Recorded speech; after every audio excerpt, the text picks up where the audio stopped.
invariablement vous dit « je ne vois rien ». Il ne peut même pas vous décrire le visage puisqu'il ne sait même pas qu'il y a un visage. Il ne voit rien. Ce qui est maintenant original, c'est qu'on va l'engager dans une tâche qu'on appelle une tâche à choix forcé.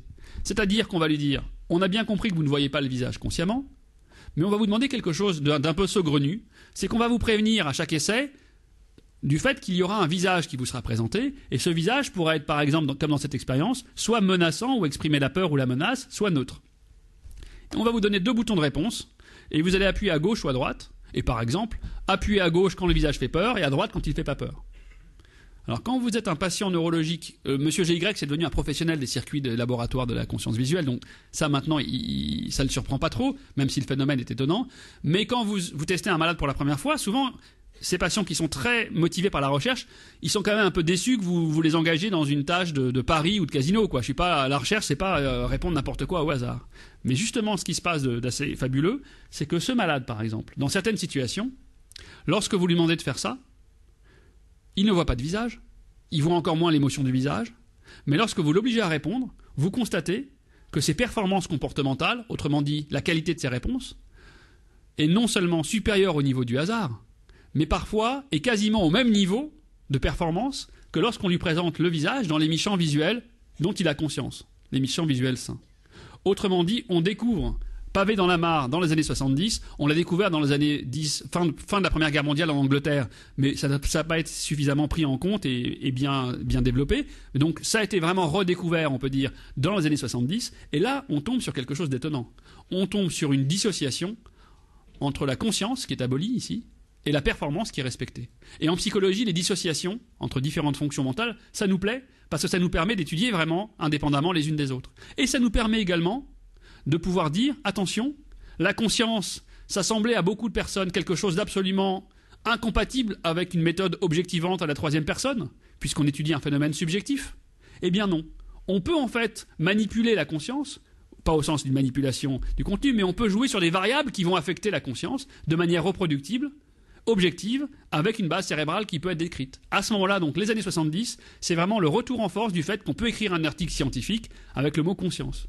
Si vous prenez les articles de Science ou Nature avant les années 70, le mot conscience est très rarement utilisé, puisqu'il semblait quasiment hérétique, dans une approche pour une histoire qui est différente, qu'on ne va pas développer maintenant. Donc vous avez ce phénomène qu'on découvre du blind sight. Alors, je vous le disais en introduction, là, ce ménage à 3 qui fonctionne assez bien, quand vous découvrez ça, qu'est-ce que vous vous dites ? Eh bien, la question qui suit, c'est est-ce que ce phénomène, c'est un peu ce qu'on appelle un mouton à 5 pattes en médecine, ça veut dire on a découvert quelque chose d'extraordinaire, mais ça ne concerne que ce malade ou les malades comme lui, ou bien est-ce que ça voudrait dire que ce qu'on a découvert là, c'est un phénomène qui est beaucoup plus général, qui affecte tout le monde. Alors pour savoir ça, il faut commencer d'abord par explorer la physiologie. Donc comment se passe ce phénomène ? Ça tombe pas du ciel. Comment est-ce que ce malade voit inconsciemment ? Eh bien, je vais vous montrer peut-être ça, pardon. Si son circuit cortical est détruit, est endommagé, alors l'information visuelle, elle ne peut passer que par là. Elle peut passer que par le colliculus, et qui lui-même projette vers des régions comme l'amygdale, des régions émotionnelles. Donc on allonge Monsieur GY dans une IRM fonctionnelle, on lui montre des visages qu'il ne voit pas, on enregistre l'activité de son cerveau pendant ce temps-là en IRM fonctionnelle, on lui montre des écrans noirs qu'il ne voit pas, en enregistrant l'activité cérébrale avec l'IRM fonctionnelle, et puis en faisant simplement la soustraction algébrique des 2 cartes d'activation cérébrale, on va pouvoir isoler le surcroît d'activité cérébrale qui est associé au traitement non conscient du visage qu'il ne perçoit pas mais qui est présent. Et ce que l'on fait ce qu'on observe comme résultat lorsque l'on fait ça, c'est ce premier résultat, c'est que vous tombez sur ce petit colliculus. Donc là, c'est un cerveau de profil, l'avant est là, maintenant et l'arrière est là, et vous voyez ces petits carrés-là, ce qu'on appelle des voxels, des volumes élémentaires, eh bien, c'est les tubercules quadrijumeaux, c'est le colliculus supérieur. Donc effectivement, on a une démonstration maintenant neurophysiologique que le visage qui est présenté affecte l'activité du colliculus.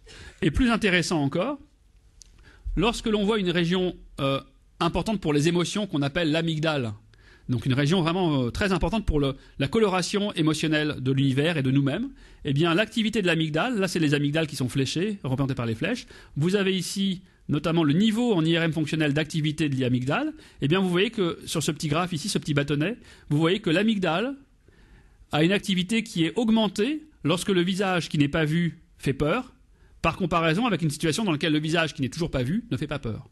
Autrement dit, le visage ne fait pas que passer par le colliculus, mais il arrive à l'amygdale, et l'amygdale arrive à faire un traitement émotionnel sur ce stimulus.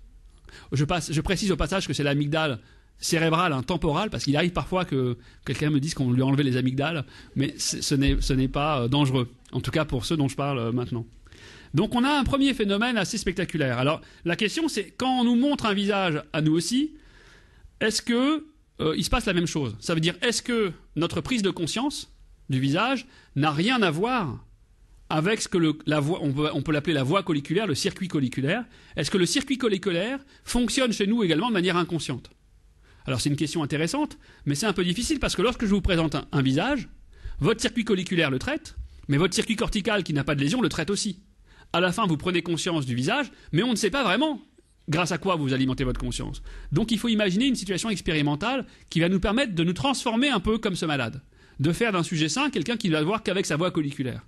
Et ce qui a été le plus utile dans la recherche dans ce domaine, c'était un domaine qui lui aussi est assez médiatisé, c'est la recherche avec la perception subliminale. Donc j'imagine si certains d'entre vous étaient présents pour la conférence de Sid Kuder, il a dû vous en parler. C'est pour nous un outil un peu comme en physique. C'est un outil vraiment remarquable, mais n'ayez pas peur, il n'y a pas beaucoup de sources de manipulation par les images subliminales. On pourra en discuter si vous voulez après, mais je ne préfère pas m'étendre pour l'instant là. Par contre, c'est un sublime outil pour arriver à étudier la perception inconsciente. Alors qu'est-ce que l'on fait? Si je vous présente un visage, comme ce visage-là, pendant une durée brève, quelques millièmes de seconde ou quelques dizaines de millièmes de secondes. Donc par exemple ici 33 millisecondes dans cette étude d'un collègue Paul Wallen. Donc je vous présente ce visage sur un écran, vous allez le voir consciemment si vous fixez l'écran. Mais si je vous présente ce visage pendant 33 millisecondes et que juste après je vous présente un deuxième visage qui est différent ou qui peut être le même mais en tout cas un autre visage qu'on va appeler un masque visuel, eh bien on peut mettre au point des situations dans lesquelles nous allons comme sujet prendre conscience uniquement du deuxième visage. Donc on nous montre deux visages, mais nous ne voyons consciemment que le premier. Et donc si vous faites... Que le second, merci. Voilà. Vous suivez bien. Alors, si on met au point une situation pareille, on peut à ce moment-là allonger des sujets neurologiquement sains dans une IRM, leur présenter des essais expérimentaux comme celui de gauche, là c'est la flèche du temps, donc ils ne vont voir que le deuxième visage qui est neutre, et puis en enregistrant l'activité cérébrale, en IRM fonctionnelle par exemple, faire la même chose mais avec à droite deux visages qui sont neutres. Autrement dit, dans les deux situations, le rapport conscient du sujet va être « je vois un visage qui est neutre », mais vous avez injecté un premier visage à chaque fois qui était neutre ou pas neutre. Et vous voyez ce qui se passe dans le cerveau du sujet sain. Et ce que vous observez, en fait, ces études, notamment des études de Paul Wallen et puis de Ray Dolan à Londres et puis d'autres collègues, ont permis de répliquer ce qu'on a vu chez monsieur GY et ses collègues. C'est que lorsqu'on interroge notre modèle statistique d'imagerie cérébrale et on demande à notre logiciel de nous montrer les régions cérébrales qui sont plus activées lorsque le visage qui n'est pas vu fait peur que lorsque le visage qui n'est pas vu ne fait pas peur, on retombe sur l'amygdale qui avait été objectivée par le résultat précédent. Et si on fait le même contraste que le premier que je vous ai montré, ça veut dire est-ce qu'on peut activer par où passent ces premiers visages masqués? Donc si on compare un visage subliminal versus un blanc subliminal, on va voir là aussi le colliculus, donc l'étape préalable à l'amygdale qui va être utilisée. Autrement dit, vous avez un premier exemple assez spectaculaire et assez vivant en même temps de comment fonctionne cette recherche. L'observation avec un regard neuf de malades neurologiques.